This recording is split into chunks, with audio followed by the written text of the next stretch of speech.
ချစ်တော်မိတ်ဆွေတင်းရဲ့အသက်တာမှာဘယ်အရာရဲ့နောက်ကိုတင်လိုက်နေတာလဲဆိုတာသိချပြန်လဲဆန်းစစ်ပါခရစ်တော်နောက်ကိုလိုက်ခြင်းအဖြစ်ရမယ့်အဖို့ခနဲ့ရမယ့်စုကျေးဇူးနဲ့ခရစ်တော်နောက်ကိုမလိုက်တဲ့အတွက်ကြောင့်ဆုံးရှုံးပြီးနစ်နာမယ့်အရာတွေကိုပြန်လဲပြီးတော့ချိန်ကြည့်လိုက်ပါလို့ကျွန်တော်ဖိတ်ခေါ်ချင်ပါတယ်အဲ့အတွက်ကြောင့်ကျွန်တော်ဒီနေ့မှာခရစ်တော်ရဲ့နောက်ကိုလိုက်ခြင်းရဲ့ရရှိမဲ့အကျိုးကျေးဇူးဆုလက်နဲ့ခရစ်တော်ရဲ့နောက်ကိုမလိုက်တဲ့အတွက်ကြောင့်ဆုံးရှုံးနစ်နာမဲ့ဆုံးရှုံးမဲ့အရာတွေနှမျိုးလုံးကိုကျွန်တော်ဖော်ပြချင်ပါတယ်ရှေးဥစွာ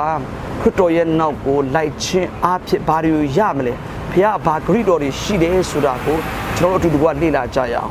အရင်ဆုံးနံပါတ်1ကတော့ခရစ်တော်ရဲ့နောက်ကိုလိုက်တဲ့လူမှန်တယ်များယုံကြည်လက်ခံတဲ့လူမှန်တယ်များအားလုံးကထာဝရအသက်ကိုခါမဲရမယ်ဆိုတာကိုဘုရားကဂရုပေးထားတယ်ပြီးလို့ရှိရင်ခရစ်တော်ထဲကအသက်ရှင်တော်သူခရစ်တော်နောက်ကိုလိုက်တဲ့လူကိုစာလံ61ခုမြောက်သောစာလံမှာဆိုရင်ဘုရားဒီလိုဖော်ပြထားပါတယ်အဲ့အတွက်ကြောင့်ဒီဂရိတော်တွေအားလုံးဒီ61ခုမြောက်သောစာလံအဲ့အတွက်ကြောင့်ဒီဂရိတော်တွေအားလုံးဟာဘုရားရဲ့ခရစ်တော်ထဲကအသက်ရှင်တော်သူခရစ်တော်ရဲ့နောက်ကိုလိုက်တော်သူရဲ့အသက်တာမှာ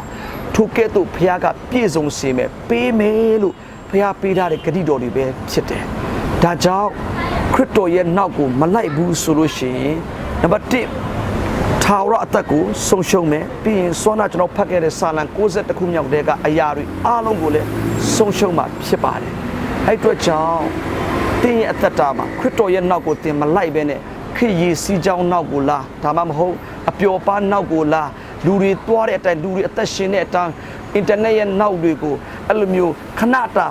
ပျော်ရွှင်စေမယ့်အရာတွေနောက်ကိုတင်လိုက်နေမယ်ဆိုလို့ရှိရင်ထိုအရာတွေကိုအားလုံးတင်ဆုံးရှုံးလိမ့်မယ်ဆိုတာ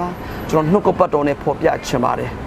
အဲ့အတွက်ကြောင့်မလို့ကိုယုံကြည်သူရောက်တိုင်းရဲ့တတ်တာထဲမှာပညာရှိစွာနဲ့ခရစ်တော်ရဲ့နောက်ကိုလိုက်နိုင်သောသူတွေဖြစ်နိုင်ဖို့ရန်အတွက်ကိုဝိညာဉ်တော်ဖျားရောက်တိုင်းကိုတာ၍လမ်းပြပါစေ